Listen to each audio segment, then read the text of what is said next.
the origins of fascism as a political theory lie in 20th century Italy, and they emerged just after World War I, when Italy, like most other European countries, was in terrible disarray.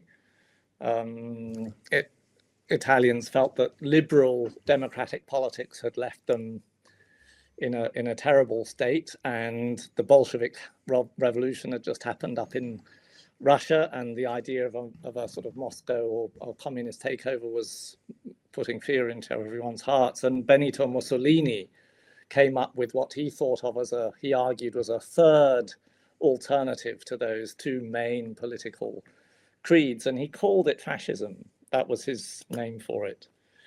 And that came from, the word fascism came from an ancient political symbol of authority, and it basically a bundle of rods or sticks wrapped around an axe with the blade protruding somewhat menacingly and tied together incredibly tightly. And it was the very antithesis of democracy and liberal individualism. It was very military in tone. It was about discipline. It was about strength in numbers, about unity, and about aggression. And he applied that sort of theory to a new politics for Italy from 1922 to 1943. So in a nutshell, a tiny nutshell. Do we know, because I hear that picture that you're painting and I think that sounds horrific. I'd hate the leader of my country to follow that kind of idea because it sounds quite authoritarian. Do we know, were the people of Italy, were they very clear on what it actually was? Or did he kind of get in surreptitiously and then it became more of what it is? Do you know what I mean? I do. I think that's a really interesting question. And probably both. Mussolini was inventing the ideology as he went along. Right. It was brand new, and I don't think he even knew. He had defected from the Socialist Party in 1915. So, but he was a dyed-in-the-wool socialist. He had a lot of very socialist ideas, except he was nationalistic, and socialism isn't nationalistic. It believes in the brotherhood of the working classes and so on. But fascism was violent and thuggish and authoritarian on the streets of Italy from 1919 onwards. There wasn't much hiding from that fact. So people knew, but they thought that phase might pass, that, we have to give them a chance, they need to restore order.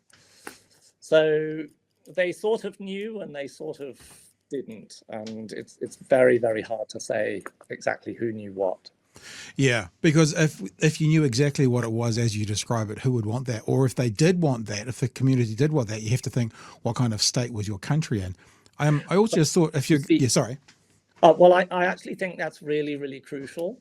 Yeah. That is really a sign that the country was in dire straits. Italy had sort of won the war, but they'd been offered a lot of land around the Eastern Adriatic if they went into the war on the side of Britain and France.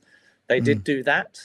Then President Wilson came to the Paris Peace Conference in 1919 and said, oh, no, none of that. You're not getting anything. And people felt that, they'd lost their sons and fathers for nothing.